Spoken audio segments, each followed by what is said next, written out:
자, 세계사 정리. 자, 시작하겠습니다. 오늘은 세계사를 정리를 해볼 거고, 중국사를 총 정리해 보겠습니다. 일단은 우리가 중국사를 공부하는 데 있어서 가장 잘 알아야 되는 것 중에 하나가 어떤 식으로 나라가 전개되는지, 그게 제가 봤을 때 가장 중요해요. 일단은 크게 내가 봤을 때 이렇게 토막으로 나눈다면 이렇게 나눌 수 있어.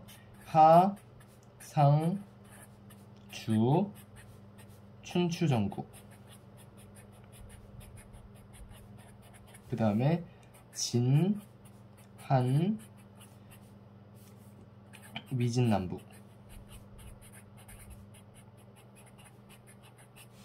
그 다음에 수, 당, 5대 19.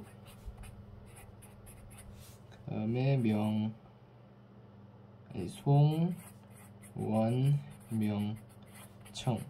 중국사를 토막을 낸다 그러면 이렇게 낼 수 있거든요. 중국사를 토막을 낸다면 이렇게 낼 수 있는데, 이런 흐름으로, 이런 플로트로 조금 공부를 해 나갔으면 좋겠습니다. 그런 마음을 일단은 얘기해보는 바고, 다음으로 넘어가 봅시다. 일단은 그럼 시작하겠습니다. 중국 문명. 오늘 제가 봤을 때 강의 분량은 한 1시간 정도, 1시간 정도 생각을 하고 있고요. 1시간 반 정도면 다 끝날 것 같아요. 자, 중국 문명으로 들어가겠습니다. 이 중국 문명이다 하면 보통 이제 우리가 하, 상, 주로 나간다고 내가 얘기했잖아요. 보통 이제 우리가 하나라를 최초의 왕조로 보긴 하는데, 사실상 상나라가 제일 먼저 우리가 좀 집중적으로 다루게 될 친구가 바로 상나라입니다. 이 상나라는, 이제 상나라 같은 경우는 이제 하나라를 멸망시키고 이 황허강 일대를 통치한 그런 나라인데, 여기서 아직까지 기억해야 될 게, 아직까지는 청동기 시대다라는 걸 기억을 해야 됩니다.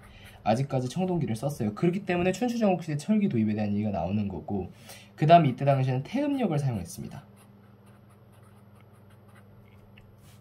또 재정일치사회였다. 또 그리고 나서 갑골문을 썼다. 그리고 나서 순장의 풍습이 있었다. 이 정도로 일단은 상나라를 5가지 정도로 정리할 수 있는데, 내가 개인적으로 생각했을 때 가장 중요한 키워드가 갑골문입니다. 태음력과 재정일치, 청동기도 뭐 나올 수 있지만 갑골문이 굉장히 중요해요. 왜냐하면 갑골문은 그림이 나오거든요. 그 갑골문 그림을 보고 이게 상나라를 유추할 수 있어야 된다는 것에 있어서 갑골문이 상당히 중요하다. 또 이 청동기에서 나올 수 있는 게 또 청동밥솥. 이것은 이제 사료인데, 청동밥솥이 또 사료로 등장하면은 이 상나라인 것을 알아야 된다는 것이죠. 그런 식의 부분이에요. 다음 이제 주나라로 넘어갑니다. 주나라. 이 주나라인데, 이 주나라 같은 경우는 기억해야 될 게, 얘도 그리고 상나라 그냥 이거 끝이에요. 상나라 더 이상 분량 없습니다. 주나라는 일단은 기억해야 될 게 호경의 도읍을 정했다는 거예요. 호경. 우리가 호경이라는 지명이 굉장히 자주 나올 겁니다. 근데 우리가 기억해야 될 게 뭐냐면, 중국사라는 거는, 이 중국사는 최초의, 고대나 이런 최초의 중국사에서는 대부분 다 어디가 중심이냐면, 그 황허강 이제 이북, 즉에서 화북지방을 중심으로 한 역사가 많이 펼쳐지게 돼요. 그래서 이제 우리가 일반적으로 이때 뭐 최소 여기 아까 말했다시피 주나라에서 송나라, 뭐 위진남북 쪽 이전까지의 대부분의 메인은 화북지방에서 이루어졌다라고 생각을 하면 되겠습니다. 그래서 일단 주나라 같은 경우는 제일 딱 하나만 주나라에서 공부해야 된다. 그렇다면 봉건제죠. 이 봉건제가 주나라의 메인입니다. 주나라 하면 봉건제, 봉건제 하면 주나라인데, 이 봉건제가 서양의 이제 프랑크 왕국 등에 있었던 봉건제랑 다른 점은 뭐냐면, 여기서의 봉건제는 바로 혈연적 봉건제라는 거죠. 혈연적 봉건제라는 거에 있어서 차이가 있다는 겁니다. 혈연적 봉건제다. 한마디로 내가 이제 동생, 그리고 나서 형이 있다. 그럼 이 형이 이제 왕이고 동생한테 제후를 주는 거예요. 이래가지고 동생으로 하여금 나라를 다스리게 하는 이런 식의 혈연적 봉건제가 유행을 했었다는 겁니다. 이런 혈연적 봉건제를 하면서 동생은 형한테 군사적 의무를 지게 되겠죠. 그러니까 형이 땅을 주는 대신 동생은 뭔가 형이 문제가 생기면 와서 도와준다든지 하는 거예요. 그래서 이런 봉건제를 뒷받침하기 위해서 크게 세 가지만 알아두면 됩니다. 천명사상, 덕치주의, 법치주의가 아니라 덕치주의. 그리고 나서 종법질서. 이 종법질서를 알아두면 됩니다. 왜 이렇게 알아둬야 되냐면, 일단 천명사상 볼게요. 이 형이 있고 동생이 있으면 동생이 물어보겠지, 형한테. 야, 네가 왜 형이냐? 야, 네가 왜 왕이냐? 물어봤을 때 하늘이 명해서라고 대답할 만한 명분이 있어야 된다는 거예요. 그렇기 때문에 천명사상인 거고, 이 덕치주의라는 것은 이제 그런 거죠. 이 덕으로 통치한다. 내가 덕으로 통치했기 때문에 왕이 될 수 있는 거야. 덕이 있기 때문에. 또 종법질서 같은 경우는 당연히 형이 동생한테 대들어서 동생이 형한테 대들어서 막 나라를 뺏고 그러면 안 되겠죠. 그렇기 때문에 그런 의미에서 이제 종법질서가 잘 지켜져야 된다. 이 종은 이제 종갓집 할 때 그 종입니다. 그 다음에 이 정전제라는 게 도입이 돼요. 정전제가 뭐냐라고 하면 이렇게 우물 정자를 파가지고 가운데를 싹 만들어. 그 다음에 이 땅을 뭐 어떻게 합니까? 공동 경작하는 거예요. 이 땅을 공동 경작해가지고 이제 이 땅을 공동 경작해서 세금으로 내는, 구등분 해가지고 마지막 가운데 있는 땅을 뭐 그런 이상적인 토지 제도라고 보면 됩니다. 그래서 이 정전제를 하면은 바로 주나라다. 예. 이렇게 연결을 시킬 수 있어야 됩니다. 제가 이걸 쉽게 외우는 방법을 설명을 한 적이 있는데 반응은 안 좋았지만, 주나라는 아직까지 발전하기 전이잖아요, 중국사가 본격적으로. 그러니까 시설이 열악해서 정전이 잘 됐대요. 재미없죠? 하지만 이런 식으로라도 외우세요. 정전제. 후에 이제 주나라 같은 경우는 이 말했다시피 처음에 생각해봐요. 나, 그다음에 동생, 이 둘 사이는 몇 촌이죠? 1촌 관계죠. 근데 그의 아들이랑 걔의 아들은 4촌. 또 그의 아들이랑 그의 아들은 8촌. 이렇게 점점점 멀어진단 말이에요. 그렇기 때문에 이러면서 왕실의 권위가 약해졌어요. 그냥 거의 한 이쯤부터 남이니까. 그러면서 왕실의 권위가 약해졌고, 그리고 나서 이제 견융족의 침입을 받습니다. 이 견융족이라는 것이 등장을 하면 이게 주나라에 대한 키워드구나. 이 견융족의 침입을 받아서 기존에 제가 러양을 나급을 이제 수도로 삼았다 했는데, 후에 이제 러양으로 천도하게 됩니다. 이제 러양으로 도망가면서 이때서부터를 동주시대라고 이야기해요. 동주시대라고 이야기한다. 참고로 조금 좀 세세하게 알고 싶다면 주의 봉건제에서 왕이 있고 그 밑에 제후가 있고, 그 제후들이 또 기본적으로 이제 경대부사라는 또 하위적인 조직을 두었다라는 것 정도 알아두면 되겠고요. 다음으로 넘어갑니다. 이제 그 다음으로 등장하는 키워드가 당연히 주나라 끝났으니까 뭐 들어가야 되겠어요? 춘추전국시대 들어가야 되겠죠. 이 춘추전국인데, 이 춘추전국시대를 엄연히 나누면 두 개로 나눌 수가 있어요. 춘추시대와 전국시대. 이 춘추시대와 전국시대의 가장 큰 차이점이 뭐냐? 춘추시대 때는 이 주왕실의 권위가 인정됩니다. 그래서 이때 당시 등장한 말이 뭐냐면 존완양이라는 거예요. 존왕양인데 왕을 보존한다는 거고 오랑캐를 물리친다는 뜻이에요. 한마디로 이때까지는 주왕실이 대접을 받았다는 걸 존왕양이를 통해서 알 수 있는 거죠. 하지만 전국시대 때부터는 이제 춘추시대에 활약했던 5나라를 오패라고 하고 전국시대를 칠웅이라고 하는데, 이 전국칠웅서부터는 각각 왕을 다 자칭해요. 내가 왕이다. 한마디로 주왕실의 권위가 땅에 떨어졌다. 주왕실의 권위가 더 이상 유지되지 못했다 라는 것을 우리가 생각해 볼 수 있겠고요. 그리고 나서 춘추시대에 대표적으로 도입된 물품이 뭐냐면 철기예요. 철기, 그 다음에 우경. 그러면서 이제 또 뭐가 발전해요? 철기랑 우경이 보급되면 당연히 철기 농기구, 우경, 소를 통한 농사, 굉장히 농업 생산량 늘고, 그렇게 되면서 화폐가 유통되기 시작합니다. 그러면서 수공업과 상공업이 발전해요.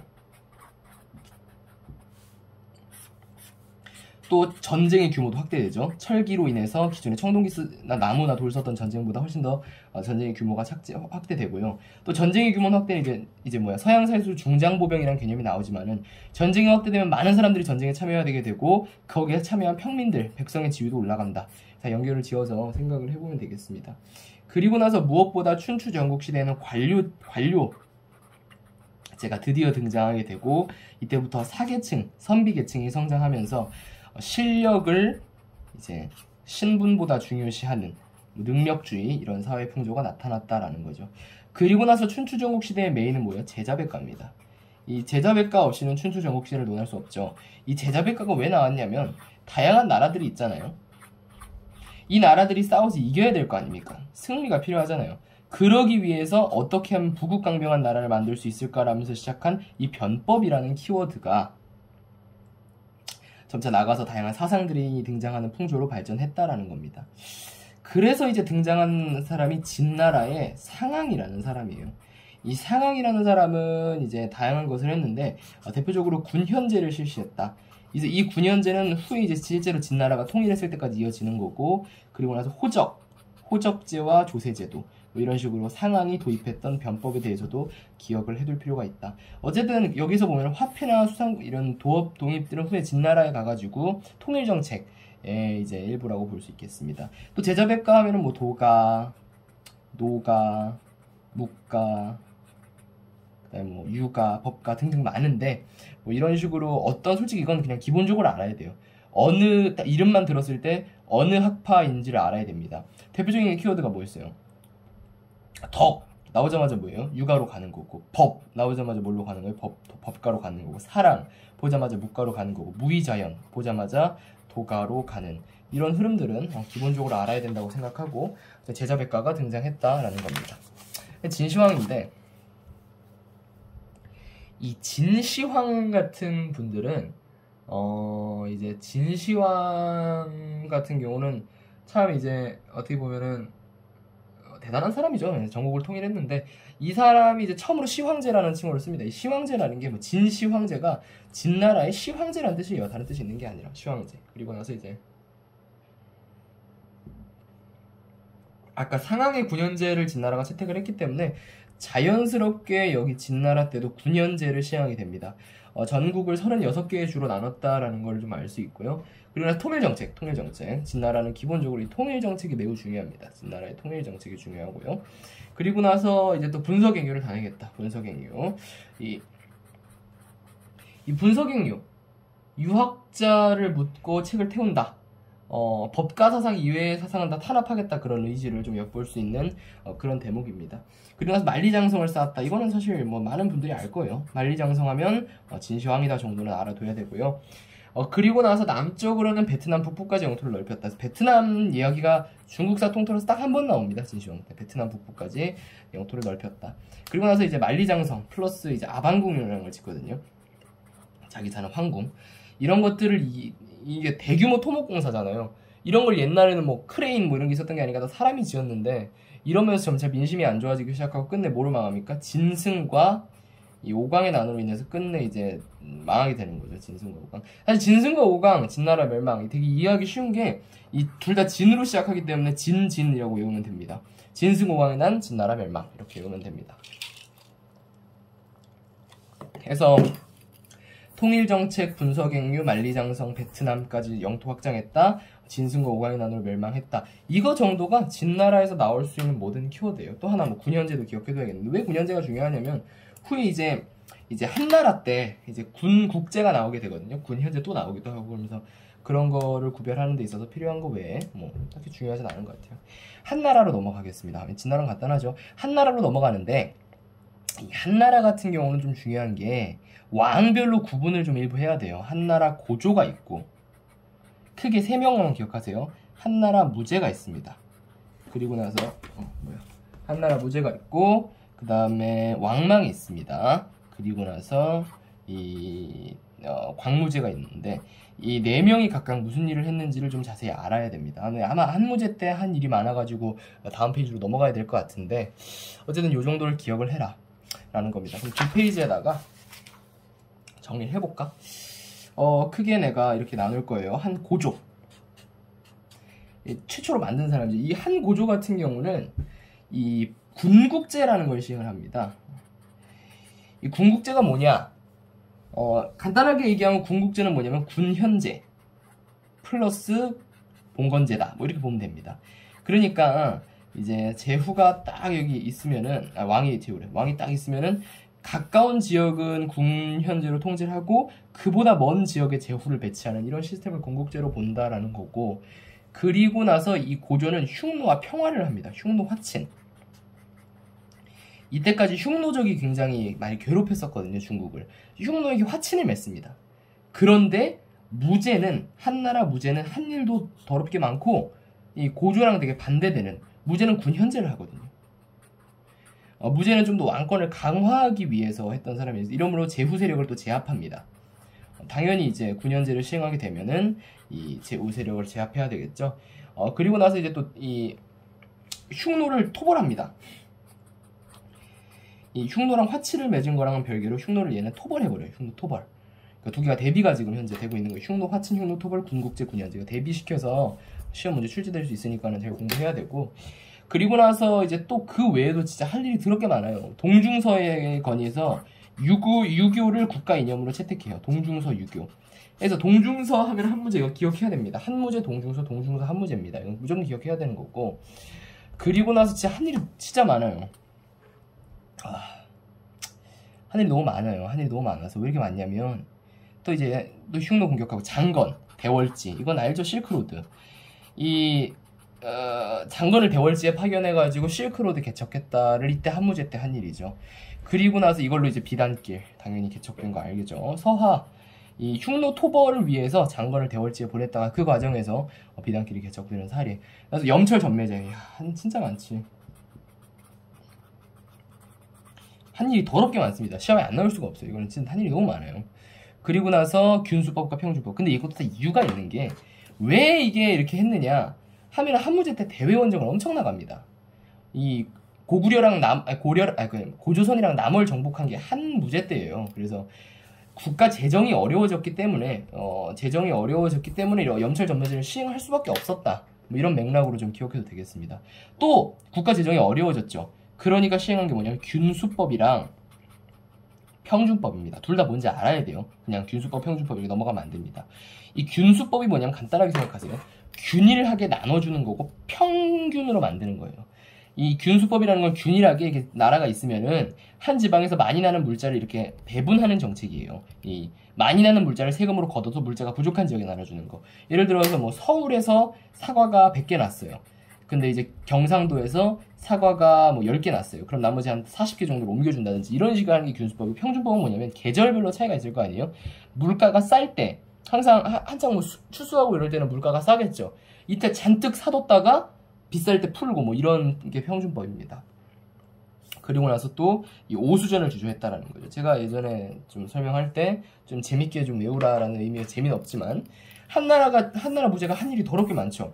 군현제, 흉노토벌, 동중서, 장건, 염철전매제, 균수법, 평준법, 으악! 이렇게 많은 일을 하려면 이 오늘날 수능을 봤으면 오수는 해야 된다. 재미없지만 외웠을 거예요. 오수전. 오수는 해야 돼. 이렇게 많이 하려면.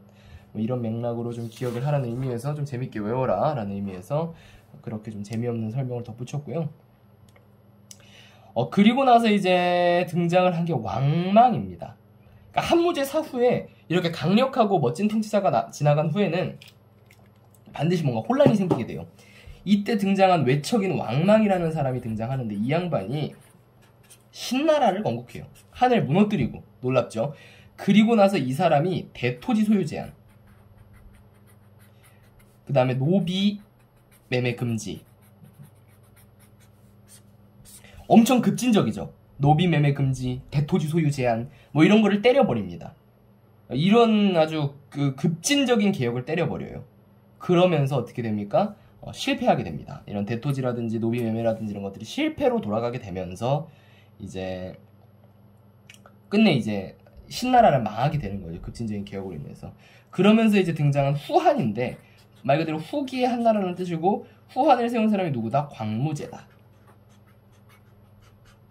광무제가 이제 후한을 세우게 됩니다. 그리고 나서 이제 뤄양의 도읍을 정하게 되죠. 이 뤄양의 한무 광무제가 다시 도읍을 정하게 되고요. 네, 그러고 나서 농민의 부담을 줄여주는 조세 정책을 펼치고 또 유교를 장려합니다. 유교, 한나라 때 무제가 동중서의 건의로 받아온 유교를 이제 장려합니다. 그리고 나서 후한 말기에 근데 환관, 끝내 계속해서 중국을 괴롭히는 녀석들 중에 하나예요. 환관, 외척. 환관은 흔히 말하면 우리가 하는 내시고요. 외척은 이제 왕의 뭐 그 아내 쪽, 뭐 그런 쪽. 그리고 나서 결국 황건적의 난을 계기로 멸망의 길을 걷게 된다라는 겁니다. 그렇죠. 황건적의 난을 계기로 멸망하였다. 이 황건적의 난을 계기로 이제 한나라는 역사 속으로 사라지게 됩니다. 무려 한나라는 400년이나 유지가 됐어요. 황건적의 난을 계기로 멸망하게 되고, 그것도 외우는 팁이 있는 게 히읗 히읗이에요. 한나라 황건적, 한나라 황건적. 뒤에 원나라 홍건적이랑 헷갈리면 안 되지만 한나라 황건적입니다. 기억하면 좋을 것 같고요. 그 다음에 한나라는 호족이 등장해요. 왜 호족이 등장하냐면 이게 향거리 선제, 다 히읗입니다. 이상하게 한나라라서 그런지. 이 한나라 때 있었던 제도 중에서 향거리 선제라는 제도가 있는데, 이 향거리 선제를 기반으로 해가지고 호족이 성장하게 돼요. 왜냐하면 향거리 선제가 간단하게 말하면 추천제입니다. 추천제. 추천하는 제도거든요. 관리를. 이런 추천하는 제도를 통해서 향거리 선제라 그러는데, 이렇게 지방의 유력한 관리자가 추천해서 선발하는 건데, 이걸 통해서 호족들이 등장하게 된다는 겁니다. 지방 세력가들 계속해서 자기네 집안 식구들만 올려보내는 식으로 진행이 되면서 썩어가는 거죠, 나라가. 그렇게 됩니다. 그리고 무제가 말했죠. 동중서의 권위로 동중서 유교, 이거는 그냥 같이 자다가 툭 치면 동중서 유교 이렇게 얘기할 정도가 돼야 돼요. 이거는 정말 그 정도까지 공부를 해놔야 되는 그런 파트라고 볼 수 있어요. 그래서 이제 유교의 동중서의 권위, 이렇게 좀 기억을 해두면 되겠습니다. 그래서 오경 박사를 두어서 유학을 가르쳤다. 오경 박사 당연히 기억해야 될 부분이죠. 오경 박사. 이 오경 박사를 두어서 유학을 가르쳤다. 그러니까 유교, 동중서의 권위로 유교가 도입되면서 같이 도입된 게 태학, 유교 가르치는 학교, 그 다음에 오경 박사, 이렇게까지 그냥 세트로 외우세요. 오케이? 이해되죠? 유교, 태학, 오경 박사 다 친구들입니다. 그렇게 해주면 되겠고, 또 훈고학이라는 게 한나라에 발생하게 되는데, 이거는 그냥 좀 너무 지엽적이지만 한나라잖아요. 이상하게 중요한 것 중에서 히읗으로 시작하는 게 많아요. 향거리 선제, 훈고학, 황건적의 난, 향거리 호족, 다 히읗으로 이상하게 시작하는 게 많습니다. 한나라 때 또 훈고학, 이제 이 경전의 자구해석이죠. 근데 이게 또 왜 등장 배경이 다 진나라에 있어요. 진나라 때 뭐 있어요? 분서갱유였죠. 내가 뭐라 그랬어요? 유학자들을 다 때려 묶고 책을 태워버린다. 이런 과정에서 다 소실됐으니까 그것을 자구 복원하는 과정에서 훈고학이 발전했다라는 겁니다. 또 절대 잊으면 안 되는 게 이 전한, 후한이 있다고 치면은 전한 때 사마천의 사기, 후한 때 이 한서의 반고, 이렇게 두 개가 다 역사서거든요. 근데 이 두 역사서가 뭐냐면 인물 중심 역사서, 인물 중심. 이런 걸 기전체라 그러거든요. 이런 기전체 역사서들이 자주 한나라 때는 편찬이 됐었다라는 거 기억을 또 해둬야 되고요. 또 체륜의 제지술, 진짜 더럽게 많죠. 공부할 게. 체륜의 제지술이 이때 나왔다. 근데 잘못 헷갈리면 안 되는 게 전파된 건 이때는 아니다. 후에 탈라스 전투 때 전파가 됐고, 또 아까 한무제 때 비단길 통해서 장건 대월지에 파견했죠. 이때 뭐가 또 도입됩니까? 불교가 최초로 인기를 끌진 못했지만 불교가 도입이 돼요.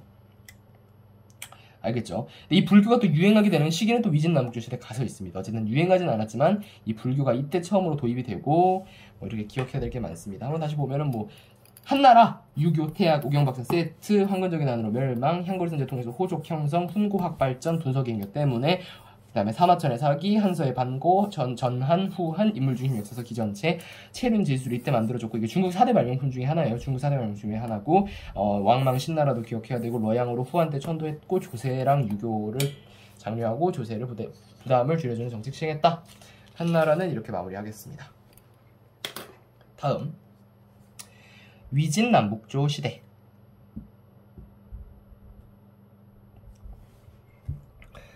위진남북조 시대인데, 이 위진남북조 시대는, 그리고 우리 그거 하나만 기억해 둡시다. 이거를 안 보고 쓸 수 있어야 돼. 이거는 제가 그냥 빈말이 아니라 이건 진짜 반드시 필수적인 부분입니다. 후한. 후에 뭘로 분열돼요? 삼국. 이게 우리가 흔히 아는 그겁니다. 그 삼국지 시대예요. 이걸 또 진나라가 통입하는데, 이상하게 통일하는 건 다 진나라죠. 하지만 물론 그때 그 진나라랑은 달라요. 이때 오랑캐가 들어옵니다. 그러면 동진으로 쫓겨나요. 그리고 나서 5호 16국이 열리게 되고, 여기는 이제 북조가 통일하게 됩니다. 그래서 북위가 되는 거고 동위, 서위, 북제, 북주, 송, 제, 양, 진으로 이어진다. 이런 흐름이고, 솔직히 뭐 이것까지 해야 될까 싶긴 하지만 어쨌든 요거랑 다 외워놓으세요. 그냥 나 지금 안 보고 썼거든요. 간단하게 이야기하면 그래요. 후한이 멸망한 다음에 위초고 삼국으로 분열이 되거든. 그리고 나서 진이 다시 중국을 통일했어요. 근데 이때 당시 황실 내부는 혼란이 계속되고 위쪽에서 내려온다 그랬죠. 이때 북방민족인 오호가 내려와요. 이게 뭐 흉노, 갈, 선비, 저, 강이 있는데 화북 지형을 얘네가 점령해버려요. 화북 지방을. 내가 말했죠. 중국시대 메인은 화북이라고. 화북 지방 얘네가 점령합니다. 그리고 나서 진이 강남 지방으로 내려와요. 강남 지방으로 내려와가지고 동진을 건국한다.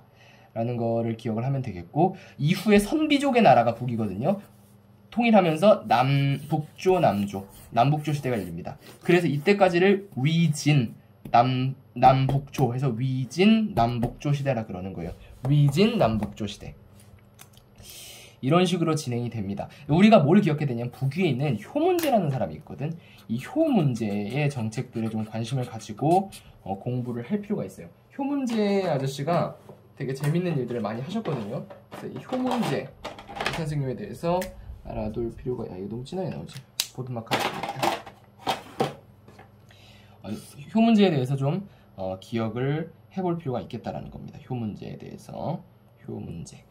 오케이. 이 북이 이렇게 내가 아까 설명한 건 다 들었죠. 그래서 이제 효문제에 대해서 좀 알아야 된다는 겁니다. 근데 효문제 봅시다. 효문제 제가 말했죠. 사실 한무제, 효문제, 한무제지만 한문제가 아니라 효문제. 이 효문제에 대해서 좀 알아둘 필요가 있다. 펜이 잘 안 나오기 때문에 좀 교체를 할게요. 대체할 펜이 필요한데 유성 매직 말고 샤프로 쓰면 보이려나? 샤프로 쓰는 게 필기감도 제일 좋고 예쁘거든요. 확실히 덜 보이네. 그죠? 안 되겠다. 샤프는 좀 불만족스러워. 컴싸. 차라리 낫다. 오케이. 효문제. 효문제만 3번 썼죠? 이 효문제의 한화 정책이다라는 거야. 근데 이게 진짜 여러분, 진짜 특이한 정책이 아닐 수가 없어요. 왜 특이한 정책이 아닐 수 없나요? 야, 생각해보세요. 효문제, 제가 아까 효문제가 북위 사람입니다. 참고로 북위 사람. 이 북위 사람인데 북위가 내가 무슨 나라라고 했어요? 선비족의 나라란 말이야. 이 선비족인 나라인 북위에서 한화 정책을 시행한다? 이거 진짜 굉장히 독특한 상황이란 말입니다. 우리나라 일본이 한화 정책을 일본이 한국화되는 정책을 하는 거랑 비슷한 거예요. 대한민국화되는 그 정도 격인데 어쨌든 간에 굉장히 세계사적으로 독특한 일이다라는 겁니다. 해가지고 이제 어떤 식으로 진행이 되는 효문제는 이 평성 이 다퉁에서 다시 로양으로 이 수도를 옮기게 됩니다. 뭐 이건 중요한 내용은 아니에요. 그리고 나서 뭘 했냐면 선비족의 복장이랑 선비족의 옷이랑 언어를 금지해요. 자, 아이러니하지. 자기네 언어를 금지하는 거야. 그리고 나서 또 균전제라는 걸 시행합니다. 균전제는 북위 시행. 진짜 제가 개인적으로 생각하면 중국사를 아울러서 가장 중요한 제도 중에 하나입니다. 균전제가 가장 중요한 제도 중에 하나입니다. 간단하게 얘기해서 균전제는 뭐냐면 토지를 배분하는 거예요. 토지가 있으면, 나라에 토지가 이렇게 있으면 애들한테 떼주는 거거든, 조금씩. 이게 균전제인데 이 균전제가 북위 최초로 나옵니다. 후에 당나라 망하고 이런 거 다 균전제가 무너져서 나가는 거거든요. 뭐 이런 식으로 균전제, 아주 핵심적인 역할을 하는 우리 균전제가 이때 처음으로 도입이 됐다라는 거. 근데 처음에 이제 이러한 개혁이 당연히 선비족에 반발을 합니다. 여러분 같으면 어떻겠어요? 야씨, 지금 한평생 내가 한국인으로서 믿고 살았는데 갑자기 어느 날부터 한국 금지, 아프리카 문화 따르래. 말도 안 되지. 근데 이랬는데 이거를 받아들였다는 겁니다. 끝내는 해가지고. 근데 제가 말했다시피 이렇게 뭔가 급진적인 개혁을 한 통치자가 죽은 다음에 무슨 일이 생긴다 그랬어요? 분열기가 온다 그랬죠. 그래서 제가 앞에 어디 했어? 제가 앞에 썼다시피 이렇게 동위와 서위로 나뉘게 되는 거예요. 동위랑 서위로 이렇게 분리가 되게 되는 흐름이 요런 흐름에서 일어나는 것이다 라는 거를 좀 기억을 해두면 좋겠습니다. 이후에 이제 호한융합,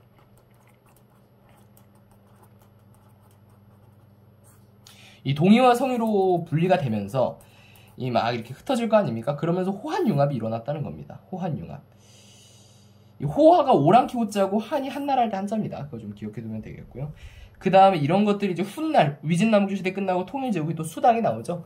이 수당 문화의 토대가 된 호한융합의 시대가 찾아왔다. 이후에 또 하나 기억해야 될 게 중국 대륙을 진짜 무식하게 동그라미로 표현해 보면은 중간에 양쯔강이 하나 흐르죠. 이 상태에서 제가 아까 말했다시피 진나라가 원래 위초고 삼국을 통일했는데 위에서 북방민족이 이렇게 내려오면서 내려갔다 그랬죠. 이런 과정에서 강남 개발이 본격화된다. 그래서 이때 당시 나올 키워드가 강남 개발의 본격화다. 또 이런 키워드도 반드시 내가 기억을 해둬야 돼요. 강남 개발의 본격화. 딴딴. 강남 개발의 본격화도 기억을 해둬야 됩니다. 그러면서 이제 다음으로 이제 위진남북조 시대에서 좀 중요한 것들 중에 하나가 또 구품중정제. 굉장히 중요합니다. 구품중정제라는 게 시행이 된다. 근데 이 왜 구품중정제를 얘기를 하냐면은 뭐 당연히 왜 구품중정제를 얘기하느냐, 뭐 당연히 교과서에 나왔으니까 얘기하겠지만 또 중요한 것 중에 하나는 뭐다? 한나라 때 있었던 향거리 선제랑 비교할 수 있어야 된다. 하지만 둘 다 결과는 어떻다? 향거리 선제는 호족을 만들었고 구품중정제는 문벌귀족을 만들었다는 점에서 둘 다 아주 뭐 좋은 그런 제도는 아니에요. 좋은 관리선발 제도는 아니지만 어쨌든 이때 향거리 선제가 추천제였던 구품중정제는 이 지방에 있는 이런 중정관이 이제 구품으로 인재를 나눠서 추천하는 거거든. 똑같이 추천하는 거야. 하지만 둘 다 결국에는 진의 가문만 추천하고 끝내 이제 문벌귀족 사회가 형성되었다. 문벌귀족이 뭐예요? 관직을 지네들끼리 독식하는 거야. 아들이 아들이 장관, 아빠가 장관, 할아버지가 장관 쭉 세습하는 거. 이런 모습을 문벌귀족 사회라고 얘기하고요. 또 남북조 시대의 키워드 중에 하나가 불교와 도교입니다. 크게 이제 내가 얘기할 때 굳이 이거 구분할 필요는 없지만 불교는 보통 어디서 유행해요? 비읍 북조에서 유행합니다. 남조에서는 크게 도교가 유행한다. 보통 이렇게 보면은 편해요. 이 불교는 이제 본격적으로 여러 북조의 왕조에 이렇게 들어가가지고 왕권 강화에 이유가 돼요. 불교 전에는 언제예요? 한나라 때 대월지에 파간한 장견으로부터 한 사막교로 통해서 정리가 됐는데, 하지만 이제 북조에서 왕권 강화 등에 사용되었다. 그래서 이제 북조에서는 불경을 한자로 번역한다든지 최초로 이런 모습들이 또 등장하게 되고, 또 원강, 석굴 등이 룸먼, 원강석굴, 이거 굉장히 중요합니다. 교과서에 사진도 나올 거예요. 원강석굴 등이 나오게 되었다. 이 참고로 도교, 그 다음에 이제 북조에서 원강석굴 기억하면 되겠고, 남조 도교쯤에는 또 뭐가 있냐면은 노장사상이라는 게 있고 청담사상이라는 게 있거든요. 이런 사상이 유행하게 됩니다. 왜? 남조는 귀족적이거든. 남조는 귀족적이에요. 굉장히 스타일이. 그리고 나서 이제 또 중림칠연, 혼란한 이런 속세에 염증을 느끼고 나는 시골로 들어가 살겠다, 산으로 들어가 살겠다, 이런 중림칠연. 이랑 별개로 또 위진남북조 시대에 굉장히 유명한 이런 시들이 나오게 되는데요. 물론 시는 아니지만 한나라 때 사마천의 사기랑 반고의 한서를 기억해야 된다면, 이 위진남북조 시대에는 도연명의 귀거래사, 그 다음에 이 고계지의 여사잠도를 기억해야 된다. 이런 식으로 두 개의 유명한 시를 조금 기억을 해야 됩니다. 근데 나는 여기서 조금 더 세세하게 이제 공부를 하고 싶다 하면, 사실상 이 고계지의 여사잠도 같은 경우는 언제다? 동진시대다. 동진시대. 한마디로 얘기해서 남조라는 거죠. 그림인데 아무래도 귀족적 문화가 발달한 남조에 있었던 그림이다라는 겁니다. 위진남북조 시대 굉장히 잘 기억해야 돼요. 위진남북조 시대에 기억해야 될 인물 효문제, 대표적인 효문제의 한화정책 좀 기억을 해야 됩니다. 그거 기억하고 나머지 불교, 도교 유행이라든지 또 향거리 선제가 아니라 구품중정제, 문벌귀족 형성 같은 거 기억할 게 많습니다.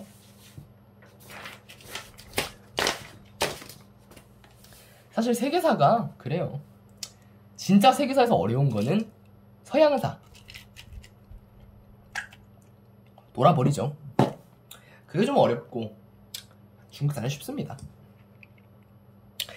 자, 봅시다. 북주의 승상이었던 양견은 수나라를 세웠다. 수나라. 물을 떠올리십시오. 그거면 사실 끝. 왜? 운하를 건설하다 망했잖아요. 물로 흥하고 물로 망해요. 그다음에 살수대첩 고구려 침공하다 망했잖아. 뭐 그래서 사실 수나라는 이름 하나로 이름값을 하는 나라지 않나 이런 생각을 합니다. 근데 이렇게만 알면 안 되겠지, 그지? 시험 공부를 해야 되는데. 그래서 수나라는 크게 두 사람을 기억해 두세요. 문제를 일으킨 놈이 한 명 있고, 그다음에 양제가 있습니다. 이 문제가 수나라를 건국한 사람이고, 그다음에 이제 이 삼성육부제를 도입한 사람이거든. 근데 이 훗날 삼성육부제라는 것은 당나라까지 이어져요. 되게 좀 중요한 제도입니다. 과례에서는 또 이런 걸 따라해서 이성육부 뭐 이렇게 하기도 했죠. 그리고 나서 구품중정제 폐지하고 과거제를 도입합니다. 지금까지 인재 등용의 역사를 보면은 처음에 향거리 선제, 한나라 때 향거리 선제에서 위진 남북조 시대의 구품중정제, 마지막으로 수나라 과거제에 안착하게 되는, 또 그 다음에 당나라 때는 전시를 시행하는 이런 아름다운 역사적인 흐름을 또 우리가 기억해 볼 수가 있겠어요. 이렇게까지 하고 나서 또 여기 균전제, 북위에서 시작된 균전제는 아직까지 이어지고 있죠. 균전제, 조용조세법, 부병제가 등장합니다. 해가지고 균전제, 조용조, 부병제, 이 세 개는 굉장히 중요합니다. 균전제는 제가 말했죠. 중국사를 통틀어서 내가 생각하는 가장 위대한 법 중 하나다. 뭐 그런 걸 떠나서도 어쨌든 이 세 명은 굉장히 많이 나와요. 세 마리는. 이 훗날 당나라에서도 굉장히 중요하게 다뤄지는 요소. 균전제 딱 나눠주는 거, 조용제는 세금 내는 거, 부병제는 우리나라 군대 스타일. 이런 식으로 강제로 군대를 가야 되는 이런 겁니다. 이런 것을 통틀어서 우리가 뭐라 그래요? 율령체제라고 합니다. 율령체제다라고 합니다. 드디어 이제 양제가 대운하를 건설하게 되고요. 이 대운하 왜 만들었을까요? 남북 간 경제력의 통합이거든. 강 흐르잖아요. 이 남북 간의 경제력 통합을 위해서 만든 것이고, 또 아울러서 고구려 공격을 합니다. 근데 이 두 개는 다 실패한 건 아닙니다. 고구려 공격은 실패했지만, 대운하 건설이 실패한 건 아니지만, 이것으로 인해서 끝내 나라가 너무 힘들어져요. 엄청난 대규모 토목공사로 인해서 백성들의 부담이 가중되면서 끝내 수나라는 건국된 지 37년 만에 각지의 반란으로 역사 속으로 사라지게 됩니다. 이게 수나라의 역사입니다. 다음으로 수나라가 끝나면 이제 드디어 당나라가 시작이 됩니다. 당나라가 시작이 되는데, 이 당나라는 좀 기억해야 될 인물들이 많아요. 당나라는 기억해야 될 인물들이 많은데, 일단 기본적으로 당나라인데, 당나라 만든 사람이 누구냐면 고조 이연이라는 사람입니다. 참고로 이제 문제는 양견이라는 사람인데, 수문제는 당을 건국합니다. 이 사람은 이제 그냥 건국한 역할만 있고, 그 다음에 이제 쭉 그냥 기억해야 될 왕만 써볼게요. 고조 건국한 사람이고, 그 다음에 태종 이세민, 당태종, 그 다음에 고종, 그 다음에 현종, 뭐 이 정도만 기억하면 되거든요. 네, 그리고 참고로 이 당태종이 한 업적이 많아요. 한나라 같으면 무제 같은 사람인데, 이 이세민은 굉장히 진짜 엄청나게 많이 알려진 사람이에요. 이 사람은 이제 대외 팽창에 엄청나게 앞장섰던 사람이라서 훗날 이 시기를 정관의 치라고 부릅니다.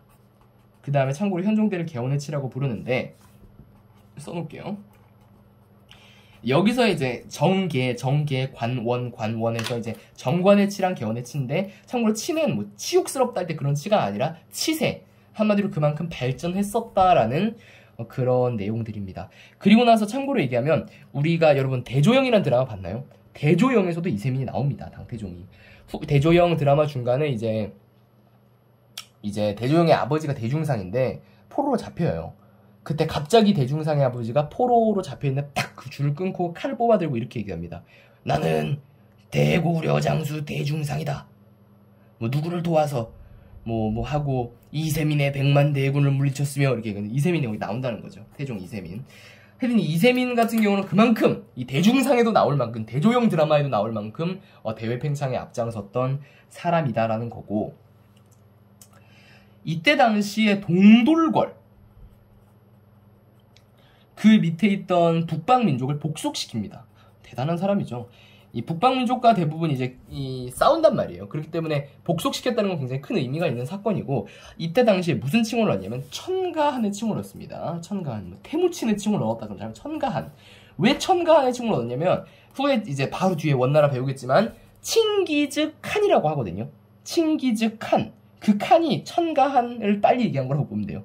이 천가한의 칭호를 받았다라는 거죠. 그래서 또한 이제 그 이후에 나오는 이제 고종이라는 인물이 나옵니다. 고종. 고종은 다른 거 한 거 없고 딱 하나만 기억하면 됩니다. 나당연합이다. 이거면 한마디로 다 해결이 돼요. 또 기미정책이다. 두 가지 조공책봉이다. 뭐 사실 기미정책에 다 영향 되는 관계인데 나당연합. 그때 당시 우리나라 신라가 어떻게 삼국을 통일했는지 다들 알죠. 당나라랑 손을 잡았습니다. 후에 이제 많은 신채호 선생님이라든지 뭐 몇몇 역사학자들이 좀 비판적인 시선으로 보는 것도 있지만 어제는 사실 뭐 중국의 도움을 받은 게 사실이죠. 중국의 도움을 받은 게 사실이고 신라와 연합하여서 백제와 고구려를 이제 멸망을 시켰더라라는 것을 기억을 하면 되겠습니다. 그래서 또 이제 기미정책, 기미정책에 대해서 좀 잘 알아둬야 되는데 이 기미정책이 그냥 말만 하면 고삐 정책이다 이렇게 보면 됩니다. 이 기미정책이랑 연관되는 것이 바로 도호부예요. 도호부. 우리나라 한국사를 열심히 공부한 친구들이라면 뭐 계림 대도독부, 뭐 안동 도호부 이런 말들을 많이 들어봤을 거예요. 다 그런 거에서 연결되는 개념인 것이고 이런 뭐 도호부를 설치했다, 무슨 부를 설치했다 이런 얘기가 나오면 아 이거 당나라겠구나라는 걸 알아야 됩니다. 또한 조공책봉 체제를 확립했다라는 거죠. 이렇게 항상 당나라는 항상 어디에 가든지 간에 형님 역할을 맡았죠. 그래서 이렇게 조공책봉 관계를 통해서 주변 국가의 안정을 꾀했다라는 겁니다. 다음 이제 당도 순환이랑 마찬가지로 삼성육부 아까 말했죠. 균전제, 삼성육부 다 이어져 간다고 율령체제라 그래 이런 거를 종합적으로 얘기했을 때. 그래서 율령체제로 국가를 유지했다는 것에서 공통점이 있고요. 지방은 주현제로 운영합니다. 이거는 조금 외워둘 필요가 있어. 왜 그러냐면 주현제나 뭐 군현제나 크게 다르진 않아요. 하지만 이름이 다른 거죠. 세준이나 저기 제 친구 세진이나 둘 다 남자 고등학교 2학년이지만 엄연히 다른 사람이죠. 주현제. 이름이 다르지만 외워둬야 된다. 하고 균전제 마찬가지로 균전제 했고 균전제 제가 아까 말했지만 균전제, 조용조, 부병제는 당나라같이 쭉 이어지는 제도입니다. 이러면서 뭐 그런 식으로 갔다라는 거고요. 이 당나라에는 또 그리고 나서 되게 당나라는 또 무역이거든. 당나라 성격이 귀족적 그다음에 국제적 성격을 띠고 있어요. 당나라는. 그렇기 때문에 많은 길이 개척되게 되는데 그 길이 바로 사막길, 초원길, 바닷길입니다. 이것들은 좀 잘 알아둘 필요가 있어요. 초원길, 사막길, 바닷길 세 가지 3로드. 저는 그냥 이렇게 외우라고 하거든요. 3로드가 있다. 사막길, 초원길, 바닷길. 보통 이제 사막길 같은 경우는 누가 개척? 장건이 개척했죠. 이게 보통 많이 쓰였어요. 지금까지. 하지만 이제 이후에는 또 몽골의 초원길 등등 다양한 것들이 계속 나오게 된다라는 거죠. 자, 제가 알겠지. 뭐에 어떻게 나갔어요? 지금 고조, 건국자, 그 다음에 태종, 그 다음에 고종, 그 다음에 이제 현종이 나올 차례. 현종. 다시 이세민, 태종, 그 전에 고조, 그 다음에 고종, 이제 현종이 나올 차례입니다. 이 현종은 뭐 한 사람이냐면 아까 말했죠. 무슨 치? 개원의 치. 정관의 치가 태종.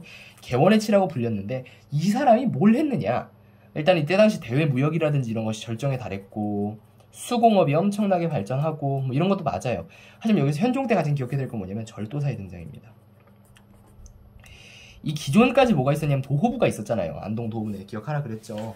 이 고종 때 설치한 이런 도호부가 없어지고 절도사가 등장하기 시작합니다. 이 절도사가 흔히 말하면 뭐냐면 변방의 방어와 지방의 통치를 위해 마양한 이 군사의 군인이에요. 군인 쉽게 말하면 군인인데 이 군인들이 엄청나게 막강한 힘을 가지게 되면서 점점 나라가 흔들흔들 하게 된다라는 거죠.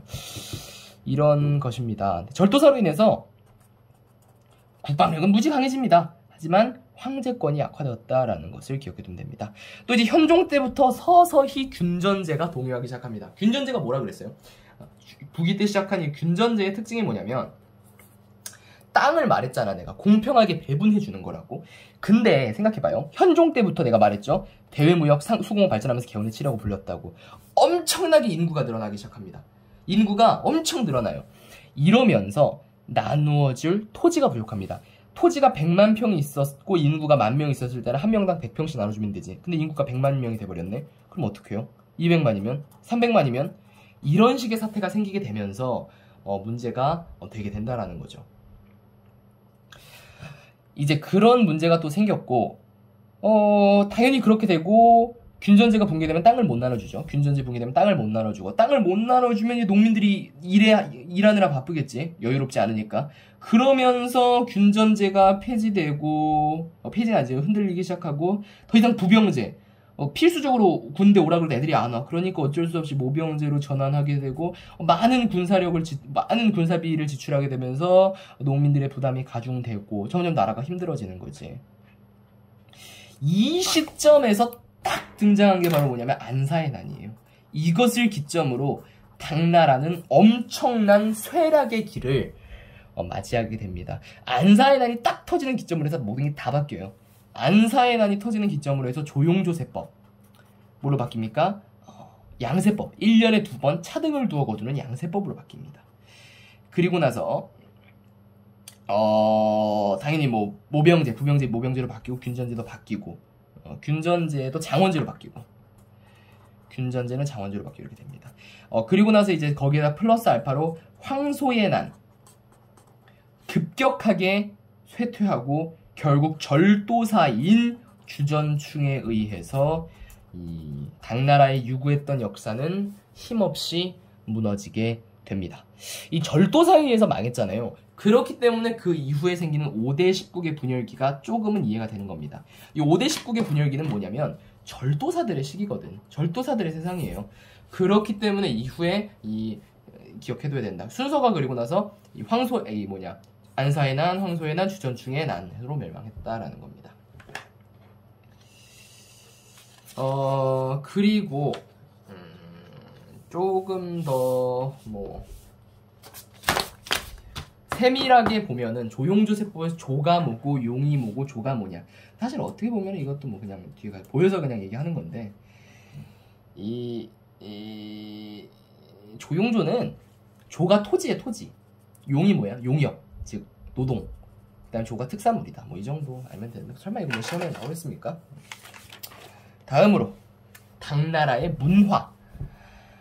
당나라의 문화는 3가지 키워드로 정리할 수 있다. 귀족적인 문화가 발달했고, 국제적인 문화가 발달했고, 개방적인 문화가 발달한 요런 띠오리다.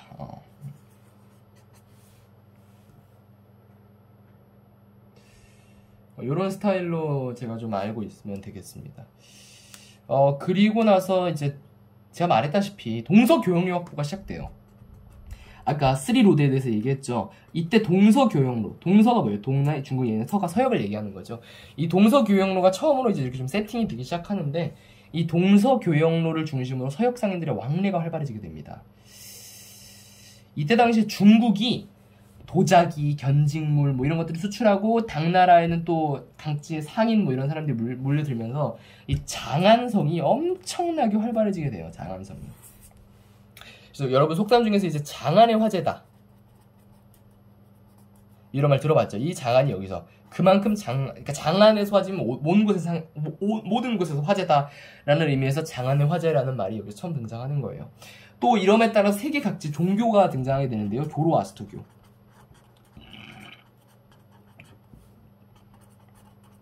마니교, 네스토리우스교 이렇게 등장하게 됩니다. 조로아스터교, 마니교, 네스토리우스교 등 외래 종교가 들어왔다. 후에 이제 네스토리우스 같은 경우는 경교라고 불리기도 한다라는 거고요. 또 이국적인 당삼체가 유행했다. 이 당삼체라 그러면은 이게 도자기입니다. 도자기. 당삼체라 그러면 도자기인데 굉장히 이제 다양한 유약을 발라서 광택을 낸 그런 도자기가 바로 이 당삼체가 된다. 또 이제 이런 식으로 다양한 외래 종교가 들어왔을 뿐만 아니라 불교 역시 위진남북조 시대랑은 다르게 상당히 발전하게 되는데요. 선종이나 정토종, 한국사 때 배웠을 수 있어요. 이런 식으로 다양한 불교의 종파도 유행을 하게 되었고요. 또 호국 불교의 성격이 강해졌다. 호국, 나라를 지키는 불교, 호국 불교의 성격이 강해졌다라는 겁니다. 그리고 나서 이 다양한 이제 의정과 같은 불교 승려들이 서역과 인도를 여행하면서 견문록을 만들게 되지. 이때 동방 견문록이라든지 이런 것들이 세워지게 됩니다. 그 다음에 뭐 도교 역시 왕실의 보호를 받으며 더욱 발전했다. 도교도 발전했다. 도교는 왕실의 보호를 받으면서 더욱 발전했다. 그러니까 당나라는 총체적으로 봤을 때 굉장히 이제 종교가 많이 발전합니다. 이때 당시.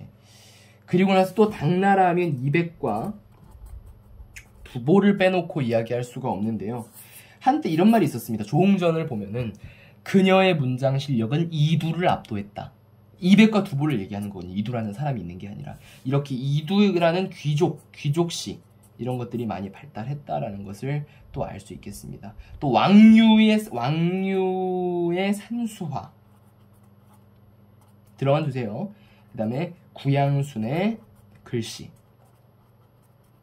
또 오경정이라는 게 평창이 되는데 이 한나라 때 있는 오경 박사랑 헷갈리면 안 됩니다. 다시 이거 너무 헷갈려서 내가 정리할게요. 한나라는 오경 박사를 태학과 함께 설치한 거고요. 당나라는 오경 정의를 편찬한 거예요. 훈고학에 대한 내용이다. 훈고학. 오경 정의는 훈고학에 대한 내용이다. 그리고 이때 이제 당나라 때서부터 이 많은 것들이 이루어지게 되면서 드디어 동아시아 문화권이라는 것이 형성이 된다. 한자 불교 율령. 한자 불교 율령이 도입되는 동아시아 문화권이 본격적으로 이제 형성이 되게 된다는 겁니다. 이 정도 열심히 기억해두면 되겠고요. 동아시아 문화권이 형성된다. 그래서 뭔가 대진 경교 유행 중국비 예빈도 뭐 이런 것들 다 당나라 거다. 경교 제가 아까 얘기했죠. 네리스토리우스 경교다. 자, 야마토 정권의 성립과 발전이다. 아야, 뭐 일본이구나. 죄송합니다. 정신이 없네. 자, 그럼 이제 송나라 이제 그 중국의 근대에 해당할 만한 부분들은 다 본 것 같고요. 그래서 이제 지금 저희가 어디까지 봤냐면 다시 얘기할게요. 하, 상, 주, 춘추 전국, 진, 한, 명, 진한이래. 춘추 전국 진한, 그 위진남북조. 그리고 나서 수당, 고대십국까지 본 겁니다. 여기까지 봤어요.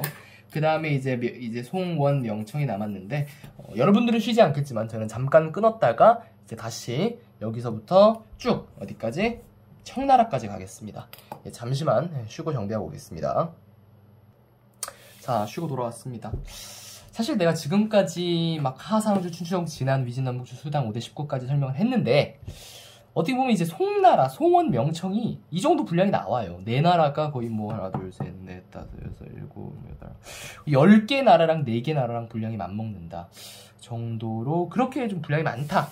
뭐 그 정도 좀 알아두면서 진행해보면 되겠습니다.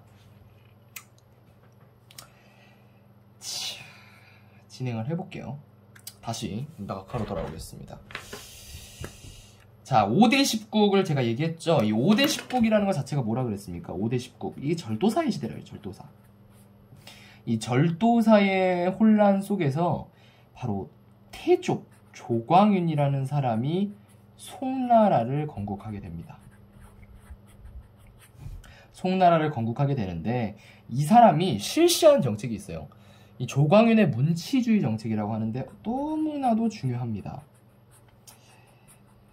여러분들이 공부하면서 가장 큰 문제가 뭔지 알아요? 약간 고득점 원하는 학생들이 지엽적인 걸 열심히 공부하거든? 근데 문제는 지엽적인 것만 공부를 해요. 그거 왜 다른 더 중요한 걸 공부를 안 하고. 그러면 안 된다는 게 되겠죠. 문치주의 정책입니다. 이게 제일 중요해요. 송나라 문치주의 정책. 이걸로 인해서 수많은 문제들이 따라오거든. 이 문치주의 정책의 일원 중에 하나가 절도사의 권력 회수입니다. 너 절도사들 이제 이런 권력 안 줄래 하고 권력을 다 뺏어온단 말이에요. 이것으로 인해서 뭐가 초래가 되냐면 국방력이 아주 크게 약화됩니다.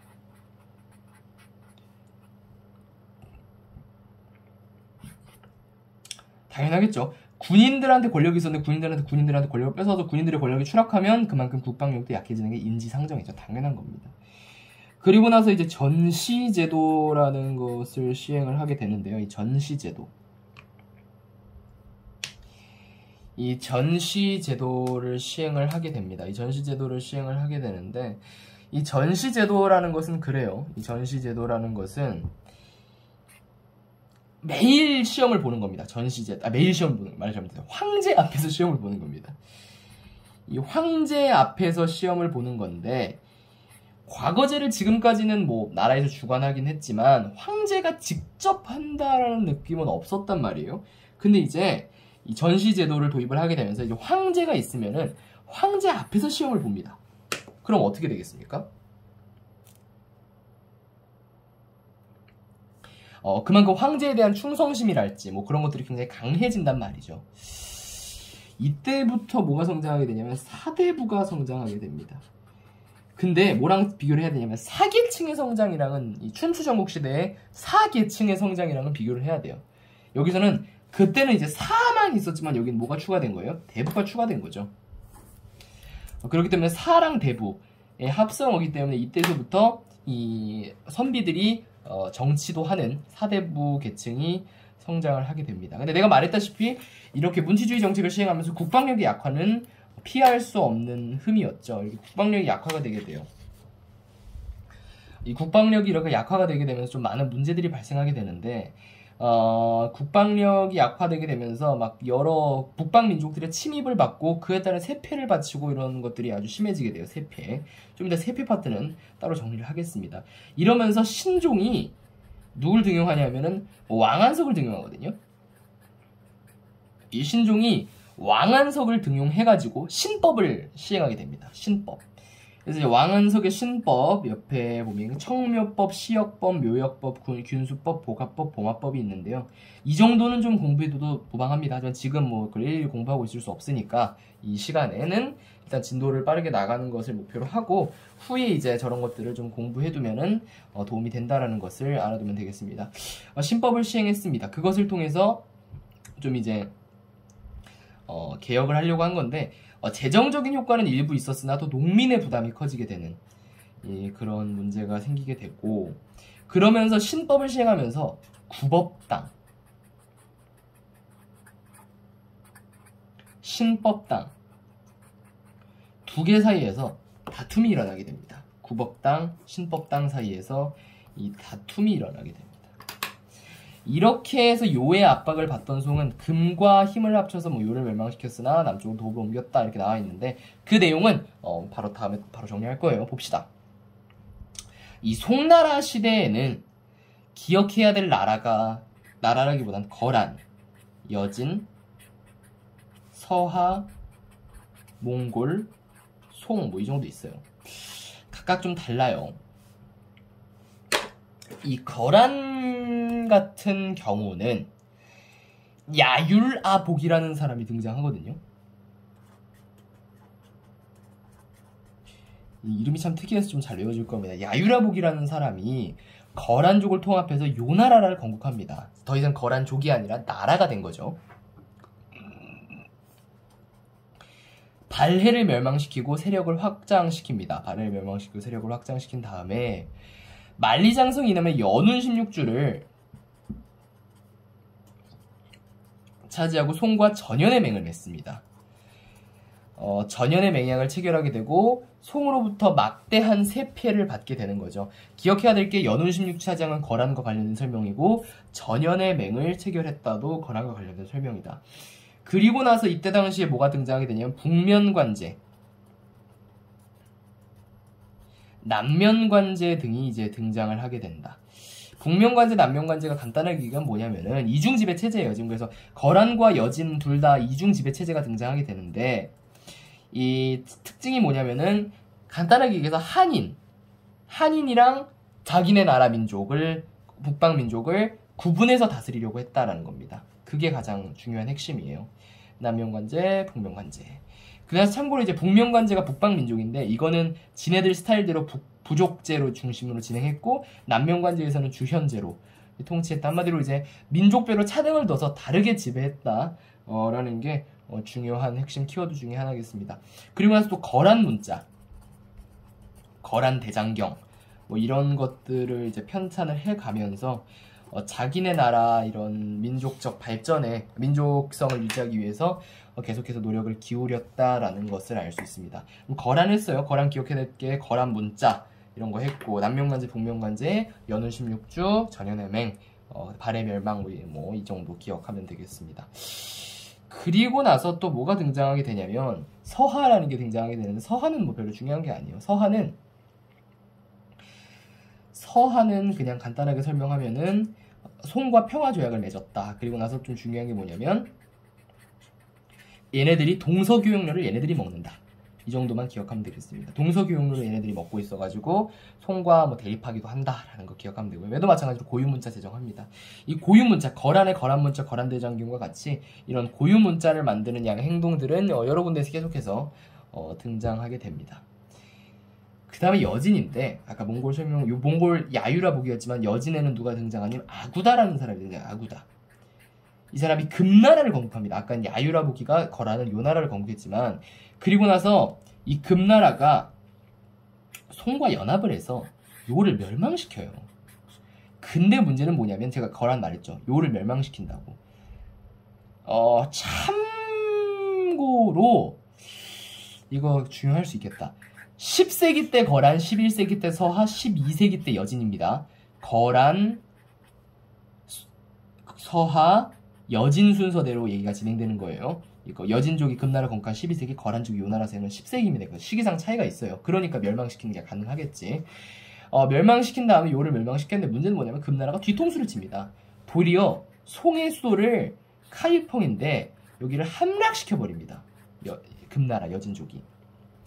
그러면서 이제 화북지방을 통치하게 되고 자연스럽게 남송시대가 시작이 되는 것이죠. 남쪽으로 밀려나면서.